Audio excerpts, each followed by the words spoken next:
ओम श्री गणेशाय नमः। दोस्तों, वीडियो शुरू करने से पहले वीडियो को लाइक कर दे और चैनल को सब्सक्राइब जरूर कर दे।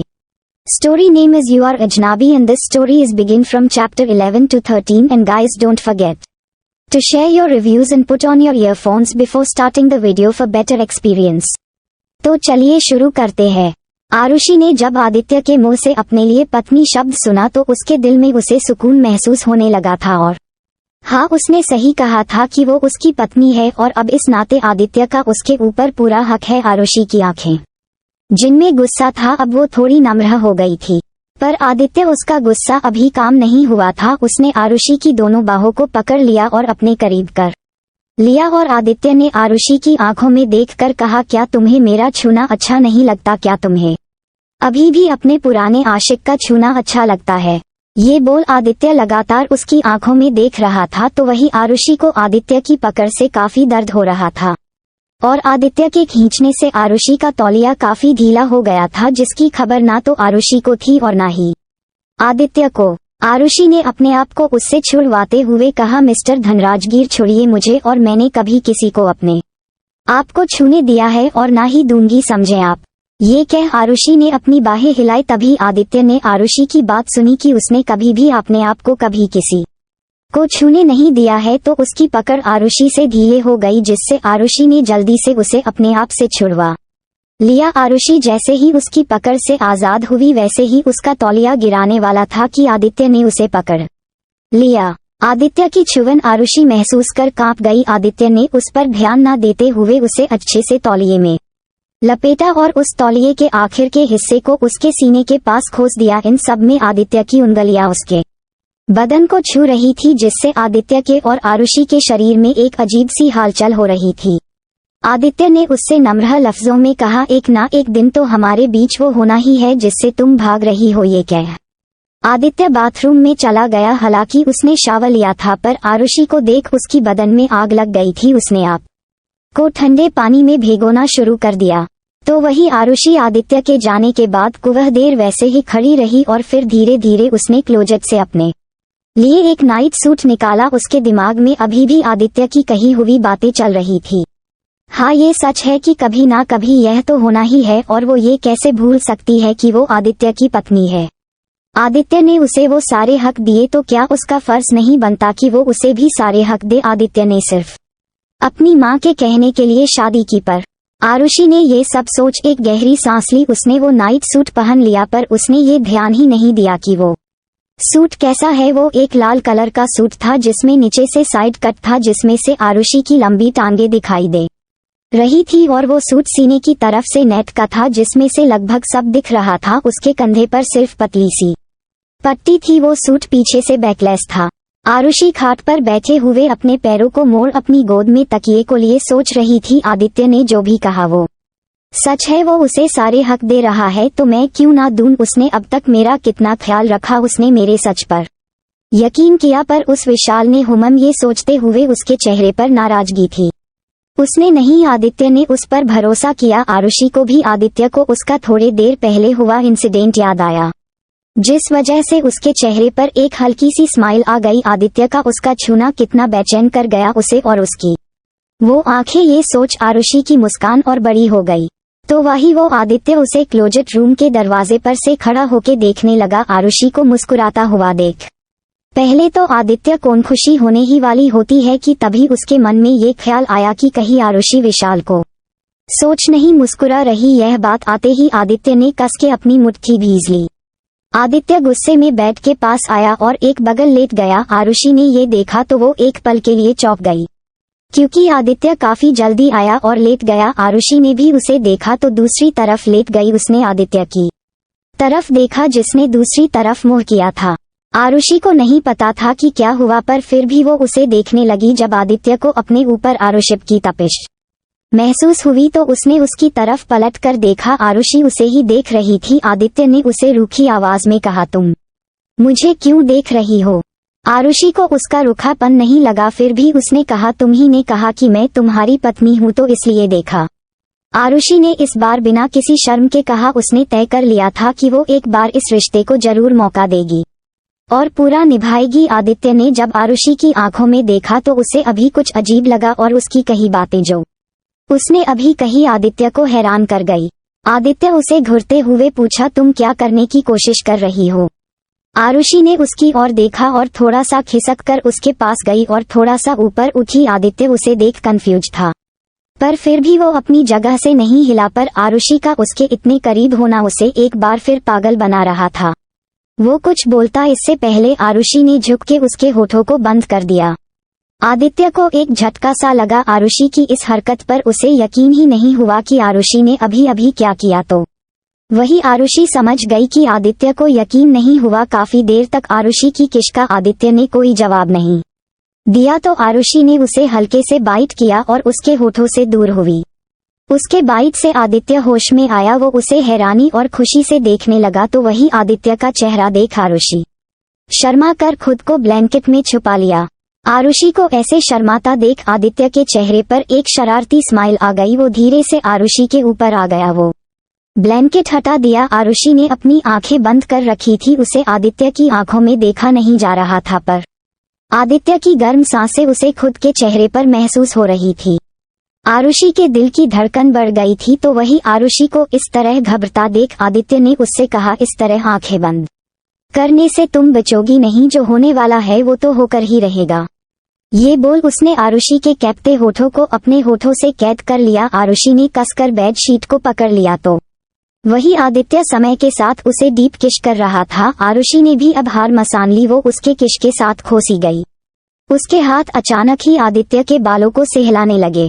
आदित्य आरुषि के साथ देने से खुश था। वो उसके होठों से अलग हुआ और उसके चेहरे को देखने लगा। आरुषि गहरी सांस ले रही थी जिससे आदित्य की नजर उसके सीने पर गई तो वही उसके कपड़े देख आदित्य मुस्कुरा दिया। उसके कपड़ों से नेट से झलकता उसके सीने का वो तिल आदित्य की नजर उस पर ठीक गई।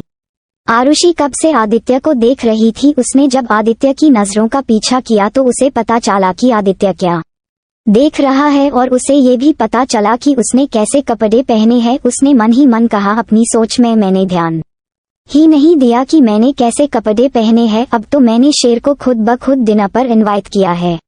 आदित्य ने उस तिल पर किश किया जिससे आरुषि शिहर गई और अब आदित्य उसके गले पर किश करने लगा था। आरुषि के हाथ अभी भी उसके बालों पर थे। आरुषि आदित्य के हर टच से एक नया एहसास में डूब रही थी। आदित्य अब उसके गले से नीचे आ गया। वो उसके सीने पर किश करने लगा।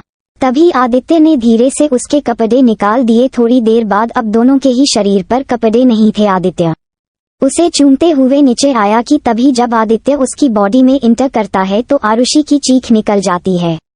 आरुषि को दर्द होता है। दर्द से आरुषि की आंखें नम हो गई थी। उसकी चीख सुन आदित्य रुक गया और आरुषि को देखने लगा। उसे पहले आरुषि ने कहा था कि उसने कभी किसी को अपने करीब नहीं आने दिया, पर आदित्य ने उसकी यह बात हल्के में ली क्योंकि वो पहले विशाल के साथ रिलेशन में थी और उनके बीच ऐसा ना हुआ हो ये यकीन करना थोड़ा मुश्किल था। पर अब आरुषि की चीख सुन आदित्य को यकीन हो गया कि यह उसका पहली बार है जिसे जान। आदित्य अब खुश था पर वो आगे नहीं बढ़ा। उसने आरुषि को चादर से लपेट दिया और उसके बगल में लेट गया। आरुषि ने उसे ऐसा करते हुए देखा तो उसने उससे पूछा, क्या बात है?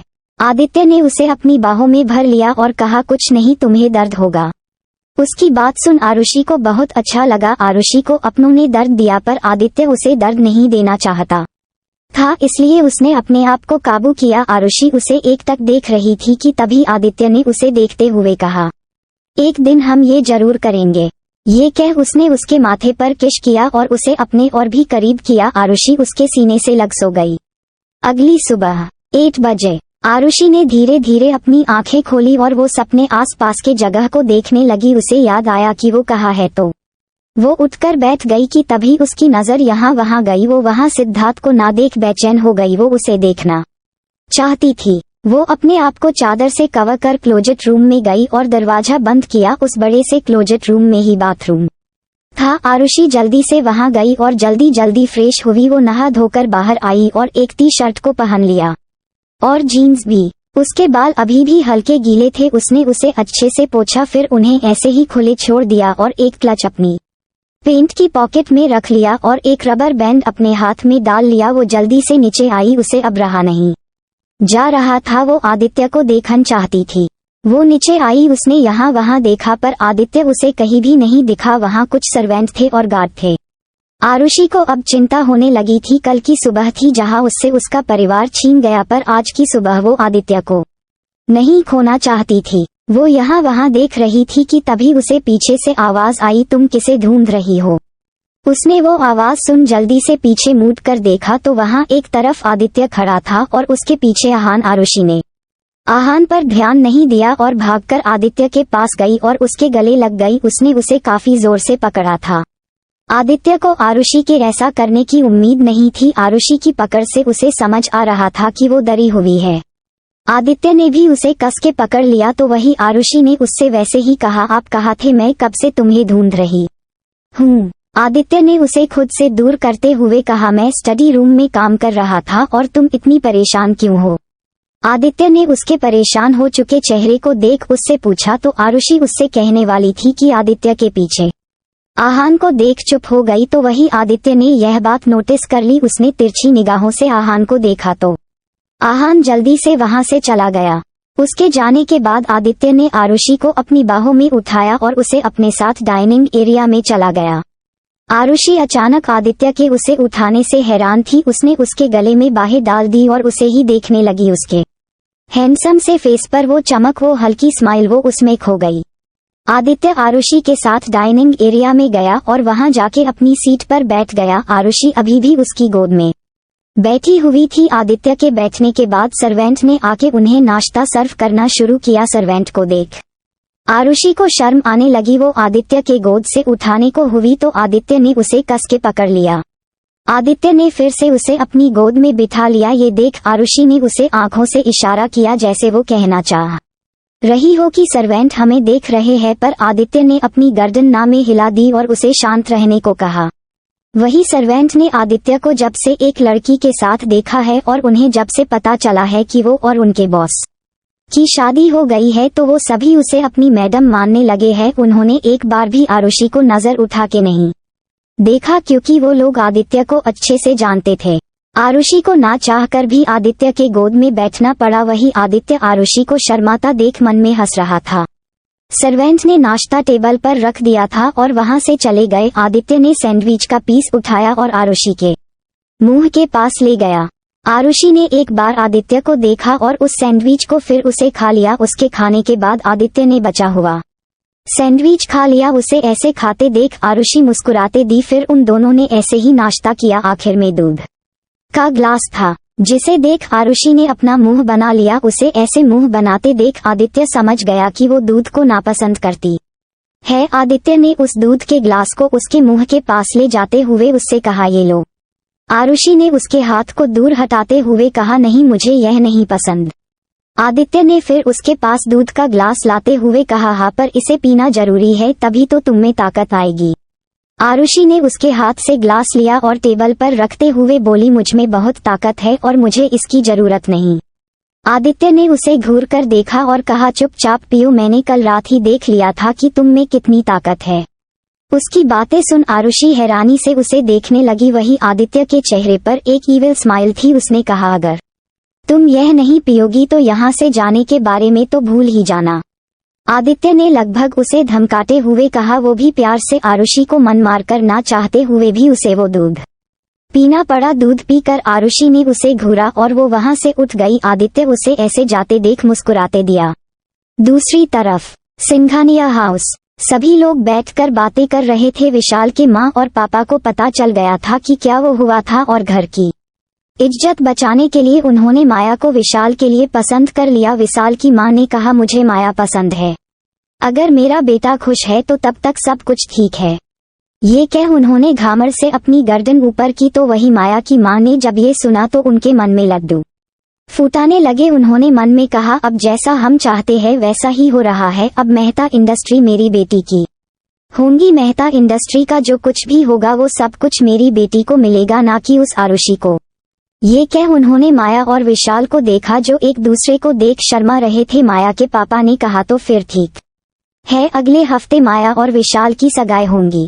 उनकी इस बात पर सबने एक दूसरे का मुंह मीठा किया और एक दूसरे को बधाई दी। विशाल की मां सौम्या जी ने कहा, पर ध्यान रहे आपकी बेटी उस आरुषि के वजह से कोई बखेड़ा ना खड़ा हो इस फंक्शन में।